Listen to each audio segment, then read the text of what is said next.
नमस्कार, देशोन्नती संपादकीयमध्ये मी ऐश्वर्या शिंदे आपलं स्वागत करते। नागरिकांना सरकार किंवा प्रशासनासोबत जोडणारा दुवा म्हणजे त्या नागरिकांचा त्यांनी निवडून दिलेला प्रतिनिधी। कार्यक्षेत्राचा विचार करता खासदार किंवा आमदारांचा स्थानिक लोकांशी तितका थेट संबंध येत नाही किंवा त्यांच्या मार्फत ज्या काही योजना येतात, राबवल्या जातात त्या मतदारसंघाच्या व्यापक हिताचा विचार करून राबवल्या जातात। नागरिकांच्या अगदी थेट वैयक्तिक अडचणींसोबत जोडलेला असतो तो स्थानिक नगरसेवक किंवा ग्रामपंचायत सदस्य। ग्रामीण भागातील लोकांना आमदार खासदारांपेक्षा त्यांच्या क्षेत्रातील पंचायत समिती सदस्य, जिल्हा परिषद सदस्य अधिक महत्त्वाचा वाटतो आणि तो या लोकांसाठी सहज उपलब्धही असतो। एकूण काय तर सरकार आणि प्रशासनाची सामान्य लोकांसोबत खऱ्या अर्थाने नाळ जोडलेली असते ती या नगरसेवक, जिल्हा परिषद सदस्य, पंचायत समिती सदस्य अशा प्रतिनिधींच्या माध्यमातून। आपल्या भागातील नालीची सफाई झाली नाही तर लोक आमदार खासदारांना सांगू शकत नाही आणि ती त्यांच्या स्तरावरची समस्याही नाही। लोक तक्रार करतील ते स्थानिक नगरसेवकाकडे आणि तेच योग्य देखील आहे। थोडक्यात काय तर हे सगळे प्रतिनिधी सामान्य लोकांचे आवाज असतात।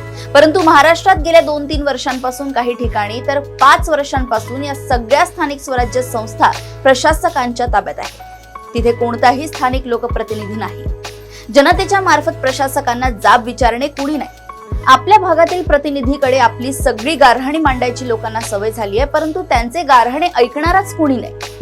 प्रशासकांपर्यंत सामान्य लोकांची पोच नसते आणि प्रशासक देखील सामान्य लोकांना काहीच किंमत देत नाही। त्यामुळे गेल्या 2-2.5 वर्षांपासून स्थानिक स्वराज्य संस्थांचा श्वास अगदी कोंडला गेलेला आहे। तो कधी मोकळा होईल याचीही खात्री नव्हती। सर्वोच्च न्यायालयात तारखांवर तारखा पडत होत्या, परंतु सुदैवाने अशाच एका तारखेला सर्वोच्च न्यायालयाने या सगळ्या प्रकरणाची गांभीर्याने नोंद घेत राज्य निवडणूक आयोगाला येत्या 4 महिन्यात राज्यात रखडलेल्या स्थानिक स्वराज्य संस्थांच्या निवडणुका घेण्याचे निर्देश दिले। या निवडणुका सातत्याने पुढे ढकलल्या जाण्यामागे ओबीसी आरक्षणाचा तिढा होता। या तिढ्यावर जेव्हा अंतिम निर्णय येईल तेव्हा येईल, परंतु तोपर्यंत स्थानिक स्वराज्य संस्थांना अनिश्चित काळासाठी वाऱ्यावर सोडता येणार नाही। वेळेवर निवडणुका हे तळागाळातील लोकशाहीचे सार आहे। त्यामुळे जिथे मुदत संपलीये अशा सर्वच महापालिका, नगर परिषदा, नगर पंचायती व जिल्हा परिषदांमध्ये तातडीने निवडणुका घेण्यात याव्यात असे निर्देश सर्वोच्च न्यायालयाने दिले आहेत। या निवडणुकांमध्ये ओबीसी समाजाला 1994 ते 2022 दरम्यान जे आरक्षण दिले गेले तेच आरक्षण कायम ठेवले जाणार आहे। सर्वोच्च न्यायालयाच्या निर्देशानुसार राज्य निवडणूक आयोगाला 4 आठवड्यात अधिसूचना जारी करावी लागणार आहे। याचा अर्थ राज्यात दिवाळीपूर्वी स्थानिक स्वराज्य संस्थांच्या निवडणुकीचा बार उडण्याची शक्यता आहे। खरे तर हे आधी होऊ शकले असते।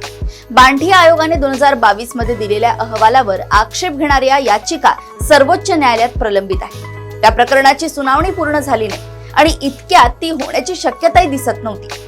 त्यामुळे या प्रकरणाचा जो काही निकाल येईल त्याला अधीन राहून निवडणुका घेतल्या जाऊ शकतात असे मत नोंदवत सर्वोच्च न्यायालयाने एक मोठा गुंता दूर केला।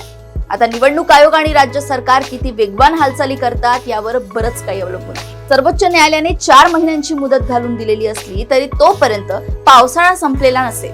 शिवाय एकाच वेळी सगळ्या स्तरावरतील स्थानिक स्वराज्य संस्थांच्या निवडणुका घेणे आयोगाला शक्य होणार नाही। त्यामुळे कदाचित आयोगाकडून 2-3 महिन्यांची सवलत मागितली जाऊ शकते आणि सर्वोच्च न्यायालयाकडून ती दिलीही जाईल।